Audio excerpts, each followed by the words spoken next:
Vas-y. Hello Dance, tu m'entends bien? Yes, ouais, je t'entends très bien. Ah, c'est good, parfait. Bah écoute, ravi de t'avoir à la caméra.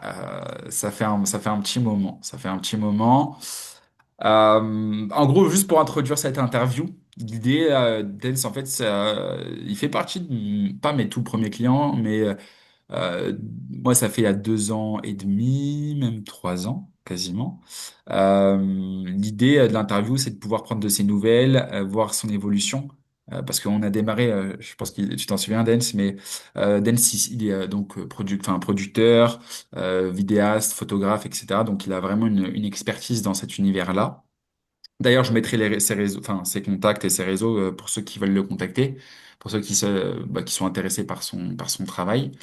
En gros, l'idée, c'est quoi? Dels, je l'ai accompagné, il ciblait un peu les rappeurs. Au début, il avait un ciblage et une niche assez particulière dans lequel il avait du mal à développer. Parce que cette niche-là, bon, voilà, on sait qu'elle est concurrentielle, les gens, ils ont du mal à payer, ou voilà, il y a beaucoup de friction. Et en fait, avec Dens, on a eu une grosse décision. Je sais pas si tu t'en souviens, Dens, mais on a pris cette décision d'aller viser plus du B2B à l'époque. Donc vraiment aller Mhm. cibler des entrepreneurs, bosser avec des entrepreneurs. Donc on a mis en place un outil marketing. À l'époque, c'est un peu comme Jarvis. Et voilà, donc c'est un peu pour expliquer. Moi, j'aimerais bien que Dens, tu puisses expliquer un peu la situation avant l'accompagnement et un peu après l'accompagnement, si tu t'en souviens, bien sûr.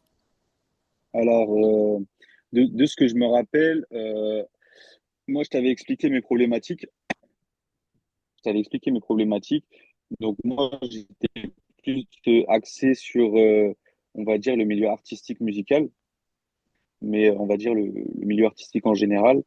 Et je t'avais, je crois, partagé les difficultés dans le sens de trouver des clients, d'imposer ses tarifs, etc., par rapport à la concurrence, etc. Et toi, en fait, ce qui a été intéressant, c'est que moi, je faisais pas de prospection. Je faisais pas de prospection dans un premier temps, et dans un deuxième temps, en fait, je me mettais pas en avant. Ça veut dire que les gens, en fait, ils voyaient juste le travail, mais ils voyaient pas la personne. Et Hmm. encore avant, c'était pas, on va dire, c'était pas comme maintenant, dans le sens où maintenant, il faut montrer sa tête à tout prix, parce que sinon, les gens, en vrai, ils vont pas mettre, ils vont pas mettre, on va dire, un résultat. En fait, il faut qu'ils mettent un, comment t'expliquer? Maintenant, les gens, ils ont un point fort sur l'aspect visuel de la personne avec qui on travaille. Ils ont besoin de s'identifier en réalité Ils ont exactement. entre guillemets, au Alors, fondateur. exactement. Alors qu'avant, en vrai, après peut-être ça l'était, mais je trouvais que c'était pas forcément, en tout cas, c'était une de mes pensées. Ouais, une C'était croyance, une de mes t'avais une pensées croyance que c'était limitante par pas rapport à ça. forcément exactement, exactement. Donc du coup, euh, bah ça c'était la problématique dans le sens où vu que je me montrais pas et je montrais que les résultats, les gens peut-être et sûrement ça devait les freiner, ils devaient pas avoir de repères par rapport à ça, qui est cette personne, etc. Même si en physique il n'y avait pas de problème, le Ouais. feeling, même on pouvait après avec les clients, on pouvait aller boire un verre après chaque prestation, manger un truc, etc. C'était vraiment très amical. Sur ça, il n'y avait vraiment pas de problème. Mais c'est Le sur le avant. avant, en fait, Ouais. la prospection, le premier contact, tout Mm. ce, on va dire, cet aspect de notre métier aussi, que moi, forcément, c'était pas mon truc. Je négligeais un peu. Et ce qui a été intéressant, c'est que toi, en fait, tu m'as ramené, on va dire, tout un setup de prospection, on va dire les mots-clés.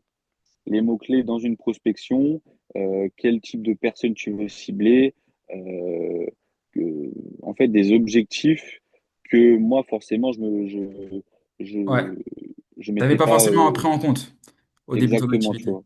Donc c'était cet aspect, entre guillemets, moi c'est ce que j'appelle le triangle d'or.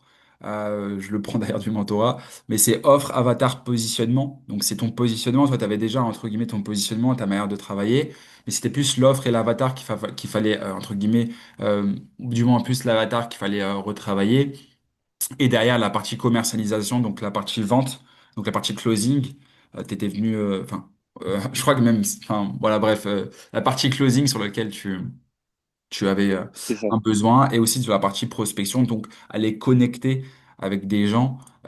Et on a pris, enfin, je crois que tu as pris conscience que en fait, c'est l'intention qui est importante c'est plus que, au-delà, moi, j'aime pas le mot de prospection. Aujourd'hui, j'essaie d'utiliser le mot connexion et partage. Parce qu'en fait, dans ton intention initiale, c'est sûr que si t'es là pour vendre, bah, c'est moins, euh, c'est moins, c'est moins, c'est moins naturel que quand entre guillemets, t'appelles les gens pour leur partager, limite pour leur faire un cadeau, tu vois. Si tu Mm. sais, t'imagines, t'appelles un proche pour lui vendre un truc, et t'appelles un proche pour lui donner, pour lui faire un cadeau, bah, entre guillemets, t'as beaucoup plus envie de l'appeler pour lui faire un cadeau. Tu vois, moi, ça aujourd'hui, c'est ma vision de la prospection, c'est que t'es pas là pour vendre, non, t'es là pour partager de la valeur, t'es là pour créer une connexion de qualité, et de par le cadeau que tu vas faire à la personne, de par la qualité de la connexion, bah, ça va découler sur une transaction. Donc c'est vraiment ça aujourd'hui la prospection, surtout quand tu fais du B2B, même du B2C, hein. Moi je parlais plus du B2B, mais donc voilà, c'est un peu ma vision aujourd'hui de la prospection et de la vente. Et ouais, un peu différente de ce qui se passe sur le marché. Les gens disent que du cold, mais déjà cold c'est froid, donc, tu vois, ça donne pas envie. Donc, donc voilà, bah, ce serait intéressant, toi aujourd'hui, tu sais, au début de l'accompagnement, est-ce que tu peux nous parler un peu des chiffres? Parce que c'est vrai que bon, on est sur moi je travaille avec du B2B, les gens essaient de savoir, ok, c'est quoi, je bosse avant avec Ahmed, je bosse après avec Ahmed, c'est quoi, c'est rentable ton bail ou quoi? Tu vois? Bah, Donc euh, est-ce que pour, tu... Ouais, pour parler de chiffres, alors moi, quand on a commencé à bosser ensemble, je devais faire, je sais pas, par mois peut-être 500, 600 euros. Et j'étais en auto-entreprise. ok, Donc, à côté, je cumulais un taf d'intérim, parce que je venais de m'installer sur Lyon. Et ouais, je crois que c'est quand j'étais à Lyon qu'on avait commencé. ah ouais, t'es à Lyon. Ouais, c'était ça. C'est quand j'étais à Lyon, quand je vivais à Lyon. Du coup, ouais, je vais faire une prestation, peut-être trois prestations par mois. Et Ouais, encore, c'était même pas dans le secteur où je venais de m'installer. ok. C'était sur Paris ou sur Marseille. Ouais, donc t'étais même pas, ok, d'accord. Ouais, c'était dans mes anciens secteurs, en fait, où j'avais déjà mes clients, où j'avais déjà mes contacts avec qui je travaillais. Mais Ok, je voulais faire des contacts dans la ville où j'étais. ok, Et quand tu m'as donné, on va dire, les clés pour faire de la prospection avec les scripts, etc., et bah, je crois peut-être au bout d'une semaine ou, ouais, je pense que c'était une semaine, je crois que j'ai fait mon premier client, en tout cas dans la ville à Lyon. ok. Et si tu sais, c'était combien le montant à peu près? Le montant, je crois, il était de 1005, je crois, la prestation. Ok, ok. C'était pour des formats réels pour un entrepreneur où on Ok. avait, avec toi, où on avait ciblé les entrepreneurs de Lyon, on avait après ciblé les entrepreneurs, on va dire, dans la région de Paris, etc. Ok, Où stylé. tu m'as donné aussi, si je me rappelle bien, tu m'avais donné aussi beaucoup de numéros de téléphone de personnes à contacter, Ouais. des gens que tu connaissais, que tu avais rencontrés. Mhm. Donc, non, après, ça a bien commencé. Et après, je crois, on s'est perdu de vue. On s'est perdu de vue parce que moi, j'ai eu des choses à régler Ouais, de mon côté perso, ouais. personnel. Donc, après, on s'est perdu de vue là, bah, on reprend contact Même on s'est reconnecté actuellement. entre-temps même à Agadir. On a fait une immersion. Oui, On a fait une oui, immersion c'est quand vrai. même. Ah oui, non, ah oui. À Si, Agadir, si. j'étais plus à Lyon. Non, t'étais plus à Lyon.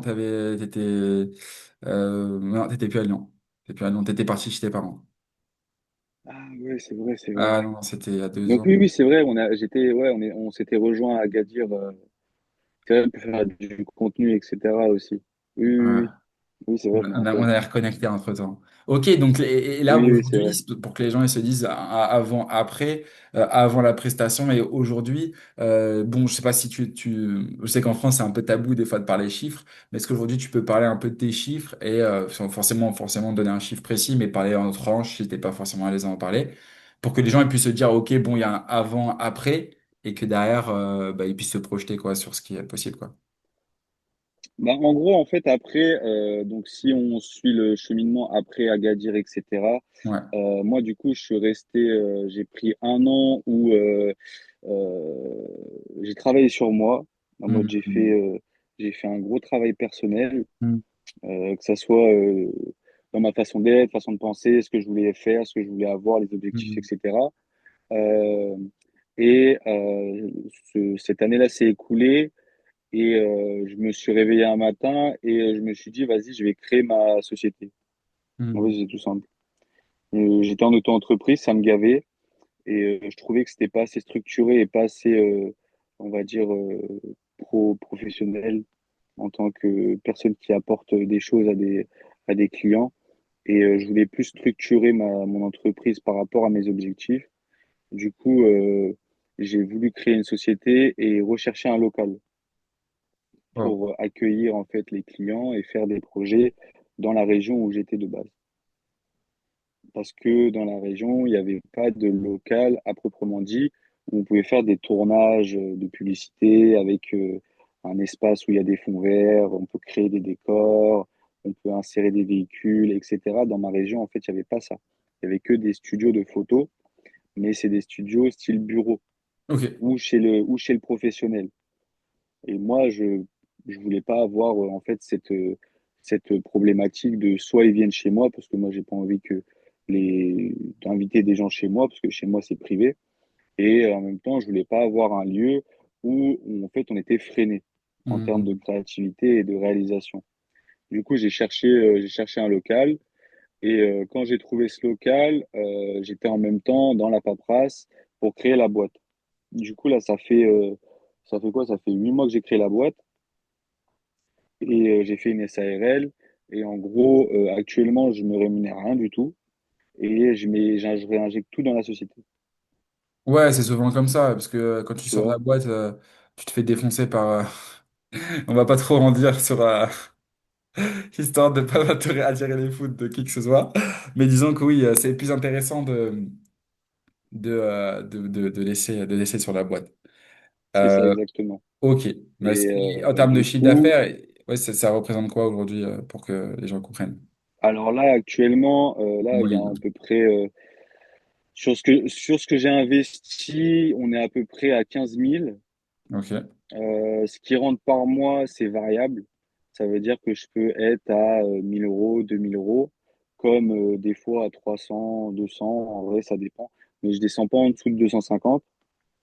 Il y a certains mois aussi où je suis à zéro, mais c'est pas grave, dans le sens où là, en fait, je suis plus dans une phase où même mon argent que moi personnellement j'ai, je touche par rapport à des investissements extérieurs, etc. Je réinjecte tout dans Tu la boîte. réinjectes. Là, en fait, c'est plus moi qui donne que qui reçoit, Que entre reçoit. guillemets, Ok, d'accord. tu vois. Mais là, je suis dans une phase où là, le local, en fait, ma société, elle est implantée, etc. J'ai vraiment fini tous les travaux, tous les détails de ce que je voulais qui est dans mon local, dans le lieu de tournage, le studio, parce que je le mets à la location, en fait, aussi. Donc, euh, là, on va dire que là, je vais plus passer, comme on parlait avant, sur la communication, la Ouais, sur la publicité, publicité, faire de la acquisition com, client. etc. Exactement. Ok, Je fais de d'accord, la ça c'est next step. prospection, je fais tout ça, mais là, c'est plus aller sur Instagram, Les mettre publicités, des... etc. Ok, ça, c'est la Voilà, next step, on va dire. exactement. Ok, pour avoir un Donc, système prédictible dans le temps et être capable de dire, ok, bah en fait, tous les mois, je suis capable de faire, je sais pas, 3 4 000 euros de chiffre d'affaires. Donc, tous les mois, et pas genre avoir des creux et des c'est ça, hausses, tu vois, et d'avoir un système. Moi, c'est ce que le mentorat aussi faisait et ce que moi aussi j'aime bien construire, tu vois, dans une activité. Moi, aujourd'hui, en réalité, que tu fasses 15 000 et après que tu fasses zéro, ça m'intéresse pas. Moi, comment je construis aujourd'hui les business avec lesquels je travaille, c'est que vraiment, déjà, on travaille sur les fondations de la boîte. Et après, derrière, on réfléchit à un système prédictible et stable dans le temps. Parce que l'idée, c'est de pouvoir en fait pérenniser l'activité. Et le meilleur moyen de pouvoir pérenniser son activité, oui, il y a la prospection. Maintenant, quand tu es prestataire, bah, tu n'as pas forcément toujours le temps ni l'énergie aussi pour faire de la prospection, parce que c'est chronophage et énergifage aussi pour un certain moment. Bah, le meilleur moyen de pouvoir contrer ça, c'est le fait d'avoir de l'inbound. C'est-à-dire que les gens viennent à toi plutôt que toi, tu viens vers eux. Donc, vu qu'ils viennent vers toi, entre Mhm. guillemets, tu dépenses pas d'énergie ni de temps. C'est Donc là, vrai. la publicité, c'est aussi ça l'intérêt, c'est que les gens viennent entre guillemets vers toi. Et après, bon, tu peux toujours déléguer la partie commerciale. Moi, par exemple, j'ai des closers, des setters et autres, tu vois, dans des gens que j'ai formés ou des gens aussi avec lesquels j'ai déjà collaboré sur des boîtes, partenaires et autres. Bah, ces gens-là, d'ailleurs, ils s'occupent de la partie commerciale. Au final, ben, en fait, tu reçois des leads, tu as le commercial derrière qui prend la commission et qui close le deal. Et derrière, toi, tu as juste à délivrer ta prestation et tu as un système un peu stable, périn dans le temps et un système qui fonctionne. C'est ça. Donc C'était ça, c'est plus, entre guillemets la next step, quoi. ouais, c'est ça. En fait, c'était plus, on va dire, toute cette période-là, c'était une remise à niveau en fait des Hmm. fondations, ou Hmm. vraiment la destruction des fondations pour recréer de meilleures fondations. Hmm. Ok, trop bien. Bah Donc écoute, Des, en c'est tout plus cas, ça. merci pour ton temps, merci bah, d'avoir pris le temps pour cette interview-là. Si t'avais un truc en 2 minutes à dire à une personne qui hésiterait à rejoindre mon accompagnement, à mes services, qu'est-ce que tu lui dirais? Qu'est-ce qui ferait, entre guillemets, selon toi, le petit grain de sel, le petit grain supplémentaire qui va faire que ça va être vraiment un game changer pour lui, ce serait quoi par rapport à ce que tu sais de moi? Euh, Moi, je dirais que en fait, ça va. Ce que je dirais, c'est que tu peux être bon dans un secteur, mais chacun son métier. Hmm. Ça veut dire que moi, par exemple, dans mon activité dans l'audiovisuel, je suis bon dans ce que je fais. Ça veut dire que tu peux me parler de tous les détails, tous les aspects techniques. Ouais, Tu as un t'es problème, j'ai une technicien. solution. Ça, c'est pas Technicien. c'est exactement. Mais après, dans l'aspect commercial, techniquement, moi, c'était pas mon truc. Ok. Moi, c'était pas mon truc. Moi, j'étais plus on Toi, va dire, les t'avais le rencontres côté artistique, humaines. créatif, etc. Mais il n'y avait pas le côté business, entre guillemets, entrepreneuriat, vente, closing, marketing, avatar, C'est positionnement, ça. tout le En schmilblick. fait, aller chercher. Ok, aller chercher des opportunités. C'est ça, en fait. C'est aller les chercher. Moi, c'était pas trop mon truc, dans le sens où aller démarcher les gens par Ouais, SMS, par téléphone, etc. C'était pas trop mon truc. Par ouais, contre, le sens du commerce, tu as un client qui vient, qui te parle ou qui t'appelle, etc. Il est là. Le ouais. sens Ouais, tu l'as. de faire du commerce, ça, c'est pas un problème.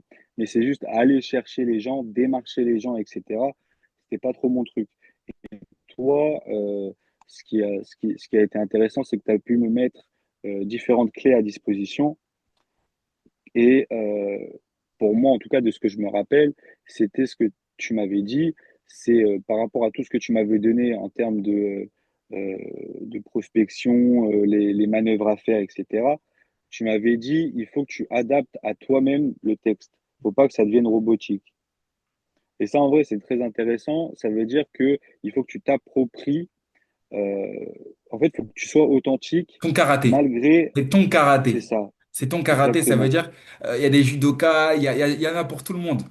Maintenant, nous, ce qui nous intéresse, c'est le résultat. Les entrepreneurs, c'est le métier à la dure. Pourquoi? Parce que nous, on s'intéresse, entre guillemets, c'est les résultats qui comptent. Il y a quelqu'un qui vient dans ton studio, c'est ton karaté, il vient voir Dance, il vient voir le karaté de Dance, pas le karaté de quelqu'un d'autre. Donc, il sort de chez Dance, il a eu le karaté de Dance et c'est le résultat final qui compte. Les gens, en réalité, bon, voilà, ils s'en foutent bon, entre guillemets, ta vie, ils s'en foutent. Ce qu'ils veulent, c'est qu'ils viennent chez toi, c'est pour le résultat final et derrière bah, ce que tu vas leur apporter concrètement. Donc c'est ça et avec ta touche et ta patte. Donc c'est ça un peu si C'est j'ai bien ça, en compris. fait. Exactement. Pour moi, en fait, ce qui fait la différence actuellement, en fait, mais je pense que c'est dans tous les corps de métier différents, en fait, c'est l'authenticité. C'est Mhm. l'authenticité et l'honnêteté. Mhm. Ça veut dire Mhm. que euh, fais pas comme tout le monde. Ça sert Mhm. à rien parce que t'es pas comme tout le monde. Donc, Waouh. même si toi, on va dire, je sais pas, mais tu peins des tableaux, Il y a 10 000, il y a 10 millions de personnes qui peignent des tableaux, c'est pas le souci. Hmm. Mais c'est comment toi tu vas le peindre, comment tu vas le décrire, comment tu vas le vendre, c'est quoi Hmm. l'histoire, en fait, c'est le pourquoi du comment. Et c'est ça qui va faire que tu vas te différencier des autres. Faire Hmm. comme les autres, à long terme, ça paie pas. Parce que tu n'as aucune authenticité et tu ne peux pas te renouveler. Et les Parce que masques tu tombent. attends, ouais, en fait, tu attends des autres. Hmm. Que dès lors que tu es indépendant et que tu es toi-même, ça vient naturellement. C'est Hmm. naturel. C'est pour ça que, tu vois, par exemple, comment je procède, bah, déjà avant, je procédais comme ça, mais maintenant, c'est un. Excuse-moi, Dan, je veux pas te couper, mais il reste 1 minute. C'est pour ça que je t'ai dit en 2 minutes, il faut que tu termines. Ouais. Parce que là, on risque d'être coupé. En tout cas, Dan, de toute façon, on va continuer la conversation. Je vais te renvoyer un Zoom, mais au moins pour clôturer cette témoignage, merci. Merci de nous avoir partagé ça. Je pense que tu vas pouvoir aider beaucoup de gens. Moi, ce que je vais pouvoir faire, bah, déjà, je le mettrai sur YouTube. Je mettrai ton lien, ton site internet, tes réseaux, etc., etc. Comme ça, s'il y a des gens qui sont intéressés par ce que tu proposes, bah, derrière, ils pourront cliquer bah, déjà pour voir ce que tu fais, le travail que tu produis, Mhm. mais aussi contacter pour pouvoir avoir accès à tes services, parce que ça va aider, ça peut aider beaucoup de gens autour de nous, enfin autour de moi, des gens qui sont sur Paris et autres. Donc en tout cas, merci pour cette interview. Et de toute façon, on continue la discussion là, juste après. Je clôture le visio et je repars sur un autre visio. OK? Ok. Allez, Dance, ciao, ciao.